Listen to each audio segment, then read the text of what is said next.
Hello everyone, welcome back to Edu X. स्वागत है आपका आरआरबी एनटीपीसी 17 फेब की बोर्ड शिफ्ट एनालिसिस वीडियो में। हम इस वीडियो में डिस्कस करेंगे कि क्या हमारे आज के पेपर का लेवल रहा, क्या हमारा एवरेज अटेम्प्ट होना चाहिए और क्या क्या क्वेश्चंस आए। हम सभी चीज़ों को साथ में देखेंगे। चलिए पहले हम बात कर लेते हैं आपके एग्जाम के लेवल की। तो एग्जाम के लेवल की अगर बात करें तो मैथ्स का जो लेवल था वो आपका प्लस 18% है, जैसा कि रह रहा है, अभी तक आया है। इतना ही लेवल आपका मैथ्स का देखने को मिला है हमें। रीजनिंग का लेवल भी मैं कहूँगा ऑलमोस्ट सेम ही रहा 18%। बट हाँ, जीएस फेज 4 में बढ़ गया है, जीएस का लेवल इंक्रीज हो गया है। जीएस का आपका लेवल समझ लीजिए 24% के आसपास रह रहा है। जीएस का लेवल बढ़ चुका है, तो आप इस चीज़ को ध्यान में रखेंगे कि मैथ्स का लेवल, यानी कि मैथ्स आपके लिए स्कोरिंग होगी, रीजनिंग भी स्कोरिंग है।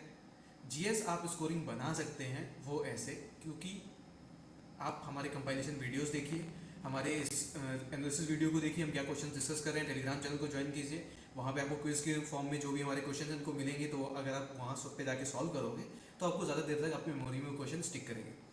चलिए हम बात करते हैं अपने एवरेज अटेम्प्ट की।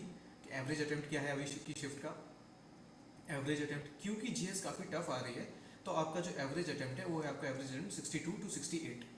ये है आपका एवरेज अटेम्प्ट। और हम जैसे कि सिलेक्शन की बात करते हैं, सिलेक्शन इंश्योर हमें करना है। आप एडू एक्स पे आए हैं, आपको सिलेक्शन इंश्योर करना है, तो आपके लिए हम आपको अटेम्प्ट बताते हैं। आपके लिए अटेम्प्ट होगा 78 to 80, 78 to 80 with minimum 95% accuracy.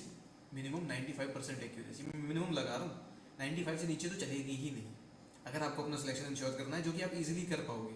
इतने क्वेश्चंस आप इजीली अटेम्प्ट कर पाओगे और इतनी एक्यूरेसी के साथ। वो कैसे? क्योंकि हम आपको प्रोवाइड करा रहे हैं जितने भी मैथ्स का जो भी एनटीपीसी में सिलेबस आ रहा है, जितने भी कॉन्सेप्ट वीडियोस हैं, हम सभी आपके लिए लेकर के आ रहे हैं। और जो भी क्वेश्चंस पूछे जा रहे हैं उसका कंपाइलेशन आ रहा है। क्यों? क्योंकि एनटीपीसी में क्वेश्चंस रिपीट भी हो रहे हैं, तो आपके लिए हेल्पफुल होंगे। चलिए शुरू करते हैं हम अपने क्वेश्चंस डिस्कस करना। Whose picture is inscribed on ₹2000 note, यानी 2000 के नोट पर किसका, देखिए हाँ हिंदी में ये है कि 2000 के नोट पर किसका चित्र अंकित है। 2000 के नोट की बात की गई यहाँ पे, तो 2000 के नोट पर किसका है? मंगलयान का। मंगलयान का चित्र अंकित है। मंगलयान पे और चंद्रयान पे काफ़ी क्वेश्चन वैसे भी पूछे गए हैं, इसको इस फॉर्म में पूछा गया। हो सकता है आने वाली शिफ्ट्स में आपसे पूछ लिया जाए कि 500 पे किसका चित्र अंकित है, 500 के नोट पे, तो वो है आपका रेड फोर्ट यानी कि लाल किला। 100 रुपये के रानी की वाव, गुजरात में है ये, चित्र अंकित है। 200 के नोट पे सांची स्तूप का चित्र अंकित है, और 50 के नोट पे हम्पी चैरियट का चित्र अंकित है, और 10 रुपये के नोट पे कोणार्क सन टेम्पल का। इनको आप ध्यान रखिएगा, हमने आपके लिए एक्स्ट्रा फैक्ट्स लिख दिए हैं। हो सकता है आपकी नेक्स्ट शिफ्ट में पूछ लिया जाए, क्योंकि रिलेटेड टॉपिक ही एनटीपीसी उठा रहा है। कुछ ना कुछ टॉपिक से रिलेट करके काफ़ी सारे क्वेश्चंस बन जाते हैं आगे के एग्जाम्स में भी। आगे बढ़ते हैं। नेक्स्ट क्वेश्चन हमारा, quit India movement was started from which place, यानी कि जो भारत छोड़ो आपका आंदोलन था, भारत छोड़ो आंदोलन, उसकी शुरुआत कहाँ से हुई? भारत छोड़ो आंदोलन की शुरुआत कहाँ से हुई? तो वो आपकी शुरुआत हुई थी भाई मुंबई, यानी कि ग्वालियर टैंक ग्राउंड से। अगर एग्जैक्ट प्लेस की बात करी जाए तो वो आपका ग्वालियर टैंक ग्राउंड, सॉरी हाँ, ग्वालियर टैंक ग्राउंड है आपकी एग्जैक्ट प्लेस जहाँ से इस आंदोलन की शुरुआत हुई। कब हुई? तो वो है आपकी 8 अगस्त 1942। एक्स्ट्रा इन्फॉर्मेशन अगेन हम आपके लिए लेकर आते ही आते हैं। डू और डाई का स्लोगन भी इसी आंदोलन के दौरान दिया गया था। इन सब बातों को आप ध्यान में रखेंगे। नेक्स्ट क्वेश्चन की जो कालाहारी डेजर्ट है, यानी कि जो कालाहारी डेजर्ट है वो कहाँ पर है? कालाहारी मरुस्थल कहाँ स्थित है? कालाहारी मरुस्थल बोट्सवाना, दक्षिण अफ्रीका। बोट्सवाना, दक्षिण अफ्रीका। नेक्स्ट क्वेश्चन, गोभी, नेक्स्ट क्वेश्चन है आपका कि गोबी डेजर्ट, यानी कि जो गोबी मरुस्थल है वो कहाँ स्थित है? तो वो है आपका मंगोलिया में, वो मंगोलिया में है। नेक्स्ट क्वेश्चन की अगर हम बात करें तो ग्रेट विक्टोरिया डेजर्ट वो कहाँ पे स्थित है? वो है आपका ऑस्ट्रेलिया में। माफ़ कीजिएगा, थोड़े साउंड के लिए माफ़ी चाहता हूँ। ग्रेट विक्टोरिया डेजर्ट ये कहाँ पे है? ये आपको ऑस्ट्रेलिया में, मरुस्थल की हम बात कर रहे हैं। Next question, who got the Nobel prize for malaria vaccine, यानी कि मलेरिया के टीकाकरण के लिए नोबेल प्राइज किसे मिला? नोबेल प्राइज किसे मिला मलेरिया के टीकाकरण के लिए? तो वो है आपके रोनाल्ड रॉस। एक चीज़ आप सभी नोटिस कर पा रहे होंगे कि आज की हम शिफ्ट में मैथ्स के क्वेश्चन डिस्कस नहीं कर रहे हैं। क्यों? क्योंकि मैथ्स के क्वेश्चन के लिए हमारे वीडियो के तुरंत बाद आएगी आसिफ सर की वीडियो, जो कि आपको मैथ्स बताएंगे, एनटीपीसी के मैथ्स के कॉन्सेप्ट विद शॉर्ट ट्रिक्स। दोनों चीज़ें डिस्कस की जाएंगी उस वीडियो में, कॉन्सेप्ट और शॉर्ट ट्रिक्स। जो जितने भी आज के क्वेश्चन हैं, यानी कि 17 फेब को जितने भी क्वेश्चन आए हैं वो डिस्कस किए जाएंगे हमारे अगले सेशन में, जो कि आसिफ सर आपको बताएंगे। क्योंकि आपको कॉन्सेप्ट और शॉर्ट ट्रिक्स दोनों मिल सकें, इसलिए हम मैथ्स को अलग से लेकर के आ रहे हैं। अदरवाइज इसमें मर्ज करने से हमें वीडियो जल्दी खत्म करना होता था, ताकि एनालिसिस वीडियो आपके लिए ज़्यादा लंबा ना हो, टाइम कंज्यूमिंग ना हो, इसलिए हमें जल्दी से खत्म करना होता था। अगर आप चाहते हैं आपको मैथ्स के क्वेश्चन जानना तो आप हमारे सेकेंड वीडियो को भी जरूर देखें, जो कि आपको इसके बाद मिलेगा। नेक्स्ट क्वेश्चन है हमारा, who is the author of waiting for a visa, यानी कि वेटिंग फॉर अ वीज़ा ये एक बुक थी। इसके आपसे राइटर के बारे में पूछा गया था, इसके लेखक के बारे में पूछा गया था, तो सभी को पता होगा, भीमराव अम्बेडकर। डॉक्टर भीमराव अम्बेडकर थे और ये इनकी ऑटोबायोग्राफी थी। काफ़ी अच्छा क्वेश्चन, ऑटोबायोग्राफी थी इनकी। आगे बढ़ जाएंगे कि द लॉन्गेस्ट नेशनल हाईवे, यानी कि सबसे लंबा राष्ट्रीय राजमार्ग कौन सा है। सबसे लंबा राष्ट्रीय राजमार्ग पूछा गया था आपसे, तो सबसे लंबा राष्ट्रीय राजमार्ग है आपका NH44। और अगर आपसे सबसे छोटा पूछा जाए, इन केस कल मॉर्निंग शिफ्ट में या कल इवनिंग शिफ्ट में या फेज 4 में कभी भी आपसे पूछा जाए कि शॉर्टेस्ट जो राष्ट्रीय राजमार्ग है आपका नेशनल हाईवे है, वो आपका होगा NH47A, और जिसकी की लेंथ है 5.9 kilometres only. Next question, which state is the first in business startup, यानी कि बिजनेस स्टार्टअप्स में, व्यवसाय स्टार्टअप में कौन सा राज्य प्रथम स्थान पर है। कौन सा राज्य प्रथम स्थान पर है। As usual Gujarat. Ambani, Adani etcetera etcetera, all of those belong to Gujarat. ये तो मैंने फालतू की बात बता दी। फिलहाल आपका ये है कि व्यवसाय स्टार्टअप में कौन सा जो राज्य है वो नंबर 1 पे है, तो वो है आपका गुजरात। और उसके सीएम के अगर आपसे पूछा जाए तो सीएम है आपके विजय रूपानी, और गवर्नर है आपके आचार्य देवव्रत। जितना ज़्यादा हो सकता है एक्स्ट्रा इन्फॉर्मेशन हम आपके लिए लेकर आते हैं। नेक्स्ट क्वेश्चन आपसे पूछा गया कि regulating act was passed in, यानी कि रेगुलेटिंग एक्ट किस वर्ष में पारित किया गया। रेगुलेटिंग एक्ट किस वर्ष में पारित किया गया, तो वो आपका किया गया था 1773 में।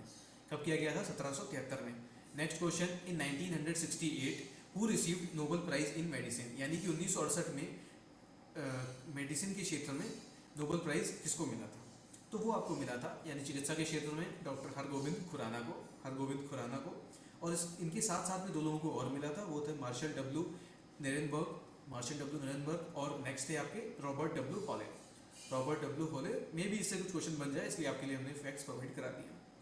Next, what was the theme of world economic forum in 2019, यानी कि विश्व आर्थिक मंच का विषय क्या था 2019 के विश्व आर्थिक मंच का विषय क्या था, तो वो था आपका वैश्वीकरण, या आप ये कह लीजिए ग्लोबलाइजेशन 4.0। अच्छा, एक चीज़ मैं यहाँ पर ऐड करना चाहूँगा कि मैं अपने हर सेशन में बोल रहा हूँ कि इंटरनेशनल ऑर्गेनाइजेशंस और जितनी भी इंडियन ऑर्गेनाइजेशंस इनके बारे में आप ज़रूर पढ़ के जाइए। इस्टेब्लिशमेंट ईयर और इनके headquarters, governor general, secretary general, जो भी है सब पढ़ करके जाइए, क्योंकि कुछ ना कुछ क्वेश्चन आता ही आता है। मॉर्निंग शिफ्ट में हमने देखा यूएनओ से क्वेश्चन आया था, सेम यूएनओ का भी थीम पूछा गया था आपसे, और अभी आपसे जो पूछा गया है वो है विश्व आर्थिक मंच, यानी कि वर्ल्ड इकोनॉमिक फोरम का पूछ लिया गया। इसीलिए आप कंप्यूटर और ये ऑर्गेनाइजेशन, ये आपके हॉट टॉपिक है। कंप्यूटर का भी ये है कि कंप्यूटर के केस में फुल फॉर्म्स और सॉफ्टवेयर बेस्ड क्वेश्चन ज़्यादा आ रहे हैं। सॉफ्टवेयर बेस्ड जैसे कि पूछे गए थे, ऑपरेटिंग सिस्टम्स पूछे गए थे, माइक्रोसॉफ्ट ऑफिस से बेस्ड क्वेश्चन पूछा गया था, इसलिए।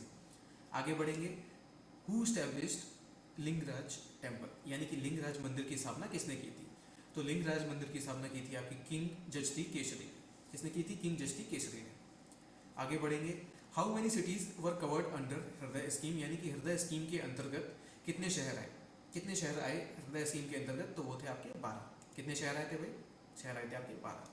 Next question, which satellite was launched in 2018, it was the heaviest, यानी कि जो सबसे भारी कृत्रिम सैटेलाइट, सैटेलाइट तो कृत्रिम ही होता है, हाँ, कृत्रिम सैटेलाइट जो कि लॉन्च किया गया 2018 में, तो वो था आपका GSAT 11।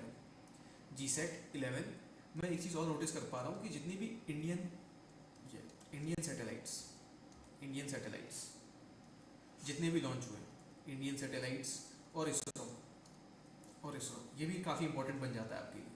क्यों, क्योंकि सारे क्वेश्चन आ चुके हैं। चंद्रयान से तो एक क्वेश्चन नहीं छोड़ा, चंद्रयान से तो जितना हो सकता था सब पूछा गया NTPC में। हो सकता है आगे पूछा जाए, इसलिए इसरो से रिलेटेड और इंडियन सैटेलाइट से रिलेटेड जितनी भी इन्फॉर्मेशन हो सके आप गैदर करके जाइए। Next question, what is the use of tranquilliser, यानी कि ट्रैंक्विलाइजर का यूज़ किस लिए किया जाता है, तो वो आपके किया जाता है reduce the stress and anxiety, यानी कि परेशानी और थकान को मिटाने के लिए या उसको कम करने के लिए किया जाता है ट्रैंक्विलाइजर का उपयोग। नेक्स्ट क्वेश्चन, ये एक टाइप का ड्रग होता है, यानी कि ट्रैंक्विलाइजर एक टाइप का ड्रग होता है, ग्रुप ऑफ ड्रग्स होता है, ऐसा कह लीजिए, या एक टाइप का ड्रग, एक ही बात हो गई। ड्रग्स होते हैं जिनका यूज़ किया जाता है आपके स्ट्रेस के लेवल को कम करने के लिए। आगे बढ़ेंगे, what is the official name of JavaScript, यानी कि जो जावास्क्रिप्ट है उसका आधिकारिक नाम क्या है हिंदी में आधिकारिक, तो वो उसको बोलते हैं ECMA स्क्रिप्ट। ECMA स्क्रिप्ट, जैसे कि मैंने आपसे ऊपर कहा था हॉट टॉपिक्स देखिए, कंप्यूटर, जावा, जावा सभी को पता होगा, कंप्यूटर से रिलेटेड एक लैंग्वेज का नाम है। तो इसीलिए मैं कह रहा था कि आप जितने भी ये सब है ना पढ़ करके जाइए, कंप्यूटर, इंटरनेशनल इंडियन ऑर्गेनाइजेशन और satellites. Next question, which freedom fighter have become immortal to declare Hindi as the official language of India, यानी कि हिंदी में हम समझ लेते हैं कौन से स्वतंत्रता संग्राम सेनानी को भारत की राजभाषा को हिंदी घोषित करवाने के लिए अमर हो गए, तो वो थे आपके राम मनोहर लोहिया। इन्होंने काफ़ी सारे प्रयत्न किए हिंदी, जो आपकी हिंदी भाषा है उसको राजभाषा घोषित करवाने के लिए। Next question, in which farming system is field plowed and covered after the whole process, यानी कि कौन सी कृषि व्यवस्था में खेत को जोतकर सारी प्रक्रिया करने के बाद उसे ढक दिया जाता है, तो उसे कहते हैं शेल्टर फार्मिंग हम बाइलिंगुअल प्रोवाइड करा रहे हैं ताकि आपको कुछ भी प्रॉब्लम ना हो, तो उसको क्या कहते हैं, shelter farming. Next question, in which year is announced as indigenous year, यानी इंडिजिनस लैंग्वेज ईयर, आप इसको सही कर लीजिएगा, यहाँ पर इंडिजिनस लैंग्वेज एरर है, टाइपराइटर से हमारी मिस्टेक होगी थोड़ी सी। 2019, यानी कि स्वदेशी भाषा के लिए कौन सा वर्ष घोषित किया गया, तो वो आपका किया गया 2019। कौन सा किया गया, 2019। नेक्स्ट क्वेश्चन, फुल फॉर्म आपसे पूछा गया बायोस का फुल फॉर्म पूछा गया। देखिए अगेन कंप्यूटर पे एक और क्वेश्चन, कंप्यूटर बेस्ड क्वेश्चन आपको फिर से मिला, 2 क्वेश्चन हो गए शिफ्ट में, तो वो है आपका बेसिक इनपुट आउटपुट सिस्टम है आपका फुल फॉर्म बायोस का। तो इसी क्वेश्चन के साथ हमारे आज की एनालिसिस यानी अभी कंप्लीट नहीं है, ये GS की एनालिसिस यहीं पर कंप्लीट होती है। मैथ्स के लिए आपको अभी एक और वीडियो प्रोवाइड कराया जाएगा जो कि आसिफ सर कराएंगे, उसमें आपको कॉन्सेप्ट हम ऊपर बता चुके हैं, कॉन्सेप्ट्स एंड शॉर्ट ट्रिक्स दोनों बताएंगे सर कि कैसे आपको एग्जाम में क्वेश्चन को टैकल करना है और कैसे आपको टाइम सेव करना है, साथ ही साथ क्या कॉन्सेप्ट है उस क्वेश्चन के पीछे, सारी चीज़ें आपको एक्सप्लेन की जाएंगी और सारे क्वेश्चन रियल होंगे जो कि आज की शिफ्ट में आ रखे होंगे। तो आप उस वीडियो को ज़रूर से देखें, और अगर आपको ये PDF चाहिए जो हमने क्वेश्चन डिस्कस किए, इसका PDF आपको टेलीग्राम पर मिलेगा और टेलीग्राम का लिंक आपको डिस्क्रिप्शन में मिलेगा। हमने आपको NTPC फेज़ 1 टू फेज़ 3 1 2 3 इसके जितने भी GS और मैथ्स जो भी क्वेश्चन अभी तक आ रखे हैं सारे के सारे आपको टेलीग्राम चैनल पर प्रोवाइड कराए जा चुके हैं। अगर आप उसको ज्वाइन करके ज़रूर डाउनलोड कीजिएगा, आपके लिए हेल्पफुल होगा। अगर आपका एग्जाम अभी आने वाले समय में फेज़ 4 और फेज़ 5 में है तो आपके लिए हेल्पफुल होगा, आपकी प्रैक्टिस हो जाएगी और आपको हर टॉपिक्स भी पता चल जाएंगे। तो अभी के लिए आज का एनालिसिस यहीं पर ख़त्म करते हैं, मिलते हैं आपसे कल मॉर्निंग के एनालिसिस में, यानी कि कल की शिफ्ट फर्स्ट के एनालिसिस में। तब तक के लिए बाय बाय।